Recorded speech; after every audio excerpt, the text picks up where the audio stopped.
మా latest videos కోసం మా ఈ తెలుగు న్యూస్ ఛానల్ సబ్స్క్రైబ్ చేసి గంట సింబల్ యాక్టివేట్ చేసుకోండి. రేపు 3 బుధవారం సాయంత్రం 6 నుండి 7 గంటల 45 నిమిషాల్లోపు గుమ్మం దగ్గర ఇది చల్లితే చాలు మీ కష్టాలు దరిద్రాలు పోతాయి. ఇంట్లోకి నోట్ల కట్టలు వచ్చి పడతాయి. ఇబ్బందులన్నీ కూడా తొలగిపోతాయి. నరుడి దృష్టి నుండి కూడా బయటపడగలుగుతారు. కష్టాలన్నీ పోతాయి. రాజయోగం పడుతుంది. పట్టిందల్లా బంగారం అవుతుంది.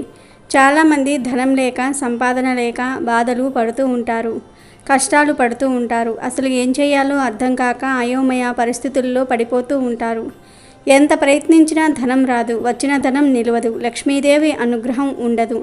ఇలా కష్టాలు పడేవారు గుమ్మం దగ్గర బుధవారం రోజు ఒక పని చేస్తే చాలు మీ కష్టాలు దరిద్రాలు పోతాయి. ఇంట్లోకి నోట్ల కట్టలు వస్తూనే ఉంటాయి. హిందూ సాంప్రదాయంలో గుమ్మానికి ఎంతో ప్రాముఖ్యత ఉంది. గుమ్మాన్ని కూడా దేవతగా చూస్తారు. ప్రతి పండుగకు శుభకార్యాలకు గుమ్మానికి పసుపు కుంకుమ పెట్టనిదే ఎలాంటి వేడుక జరగదు. అంతటి మహోన్నతమైన ప్రాముఖ్యత గుమ్మానికి ఉంది. ఇంటి సింహద్వారం గడప ఇంటి యజమాని శ్రేయస్సుతో ముడిపడి ఉంటాయి. గడప లక్ష్మీదేవి స్వరూపం. అందుకే గడప మీద కూర్చుంటే ఇంట్లో పెద్దవారు వారిస్తూ ఉంటారు. విదేశాలలో ఇంటి నిర్మాణంలో గడపలు ఉండవు. ఇండియాలో కూడా ఇప్పుడు అదే సంప్రదాయం కనిపిస్తోంది. కానీ ఇంటి గడపకు ఎంతో ప్రాధాన్యత ఉంది. ఇంటి నిర్మాణం చేపట్టినప్పుడు మంచి ముహూర్తం చూస్తారు. ఇంటి సింహద్వారం నిలబెట్టేటప్పుడు కూడా ముహూర్తం పెడతారు. ఆ సమయంలో చేసే పూజలో గడప కింద వేప నూనె పోయటం, కొన్ని భగవత్ సంబంధమైన యంత్రాలు పెట్టడం, పసుపు కుంకుమ పూలతో పూజ చేయటం వంటి పనులు చేస్తారు. లక్ష్మీదేవిగా భావించి ఆరాధిస్తారు. అవన్నీ చేసిన తర్వాత గుమ్మాన్ని ఎత్తుతారు. ఇంటి యజమాని నక్షత్రానికి సరిపోయే దిక్కును సింహద్వారాన్ని నిలబెడతారు. అంటే వారికి నప్పే దిశలో ఇంటి గుమ్మం ఉండాలని చెప్తూ ఉంటారు.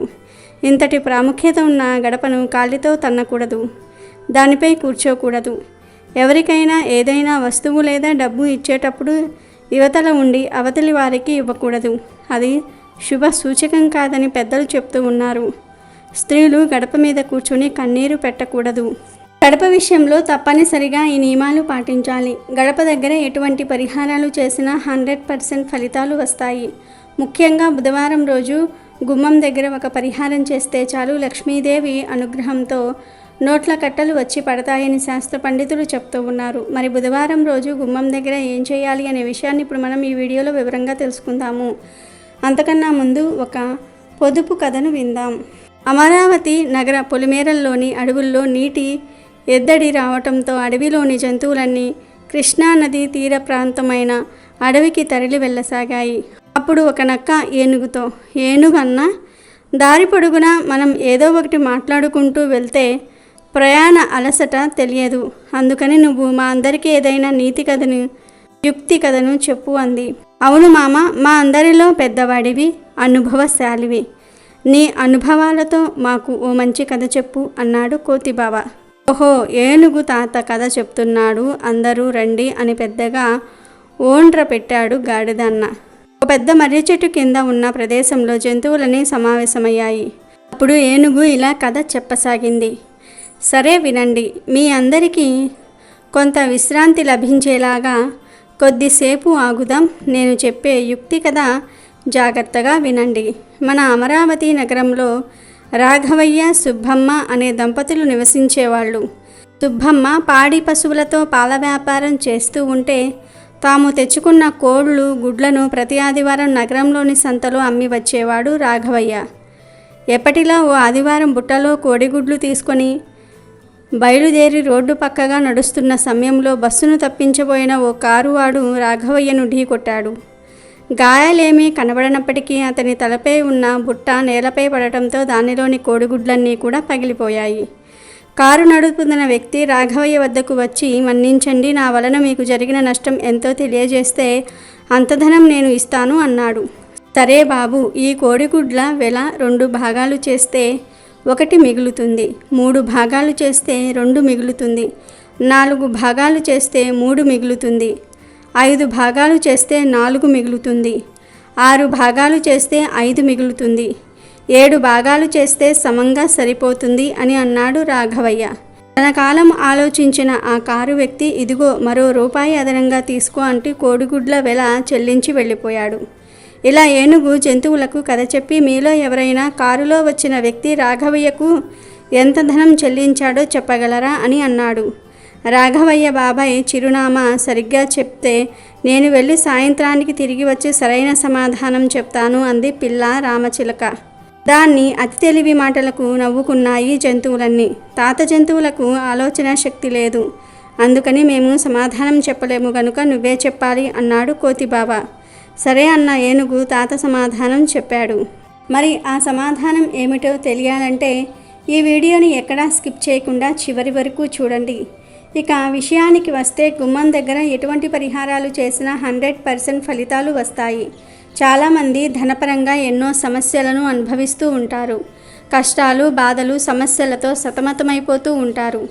అటువంటి వారు చక్కగా బుధవారం రోజు సాయంత్రం 6 గంటల నుండి 7 గంటల 45 నిమిషాల మధ్యలో చక్కగా ఒక గిన్నెను కానీ గ్లాసును కానీ తీసుకోండి. ఆ గ్లాసులో లేదా గిన్నెలో సగం నీళ్లు తీసుకోండి. తరువాత 5 లవంగాలను తీసుకొని ఆ 5 లవంగాలను మెత్తటి పొడిలాగా చేయండి. బాగా మెత్తగా పొడిలాగా చేసేయండి.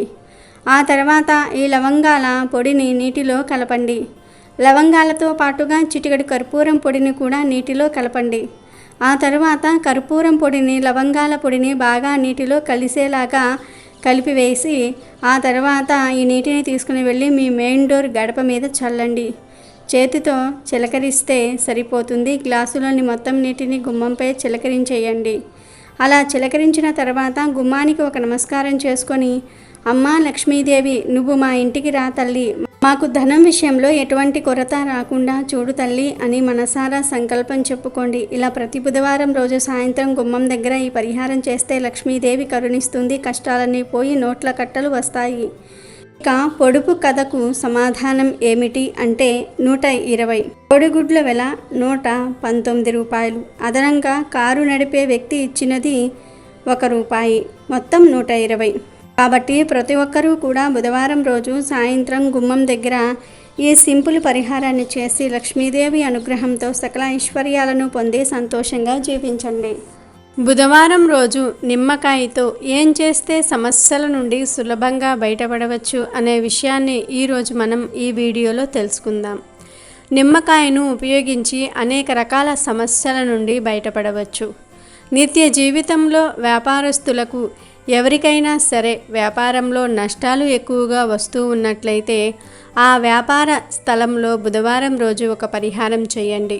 ఒక పసుపు రంగు నిమ్మకాయను తీసుకొని దాని మీద కాటుకతో బొట్టు పెట్టి ఆ నిమ్మకాయను మీ వ్యాపార స్థలం ఎంట్రన్స్ దగ్గర పెట్టండి.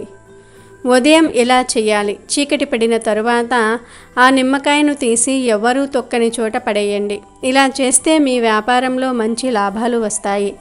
అలాగే గాజు గ్లాసులో నీటిని పోసి ఆ నీటిలో నిమ్మకాయను వేసి వ్యాపార స్థలంలో ఉంచండి. ఇలా ఉంచటం వలన వ్యాపారపరమైన నష్టాల నుండి సులభంగా బయటపడవచ్చు. అలాగే ఇంట్లో పెద్దలు చెప్పిన మాటను చిన్న పిల్లలు వినాలంటే బుధవారం రోజు సరిగ్గా సింహద్వారానికి ఎదురుగా కొంచెం పైన ఎత్తులో గాజు గ్లాసులో నీరు పోసి నిమ్మకాయను వేసి పెట్టండి. ఇలా చేస్తే ఇంట్లో పెద్దవాళ్ల మాటకు గౌరవం పెరుగుతుంది. పిల్లలు చెప్పిన మాట కూడా వింటారు. అంతేకాకుండా వ్యాపారంలో నష్టాల నుండి బయటపడడానికి బుధవారం నిమ్మకాయతో ఒక అద్భుతమైన ప్రయోగం చేయవచ్చు. మరి ఏం చేయాలి అంటే వ్యాపారస్తులు ఎవరైనా సరే బుధవారం రోజు ఒక నిమ్మకాయ తీసుకోండి. ఆ నిమ్మకాయను మీరు షాప్ ఓపెన్ చేయగానే షాపులో గోడలు ఉంటాయి కదా, ఆ 4 గోడలకు నిమ్మకాయను తాకించండి. అలా 4 గోడలకు నిమ్మకాయ తాకించి ఆ తర్వాత నిమ్మకాయను 4 ముక్కలుగా కొయ్యండి. కోసిన ఆ 4 ముక్కలను కోసిన ఆ 4 నిమ్మకాయ ముక్కలన్నీ కూడా 4 గోడల దగ్గర ఉంచండి. ఇలా ఉంచితే సమస్త దోషాలు తొలగిపోయి వ్యాపారం విపరీతంగా అభివృద్ధి చెందుతుంది.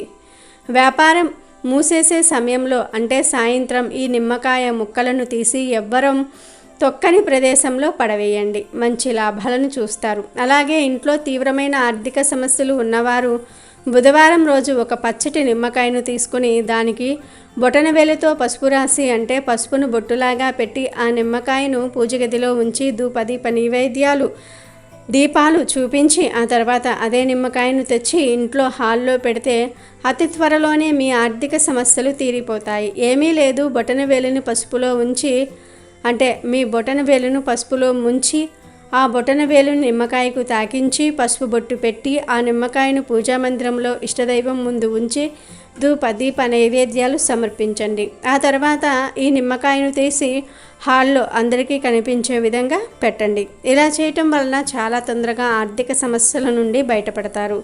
కానీ ఈ పరిహారాన్ని ప్రతి బుధవారం చేయాలి. ఉదయం పూట మాత్రమే చేయాలి. కాబట్టి మీరు కూడా రేపు బుధవారం రోజు నిమ్మకాయతో ఈ పరిహారం చేసి సమస్యలను తొలగించుకుని సంతోషంగా జీవించండి. అమెజాన్లో బెస్ట్ డిస్కౌంట్స్ కోసం వీడియో డిస్క్రిప్షన్లో లింకు ఉంది, చూడండి. అలాగే మా టెలిగ్రామ్ ఛానల్ సబ్స్క్రైబ్ చేసుకోండి.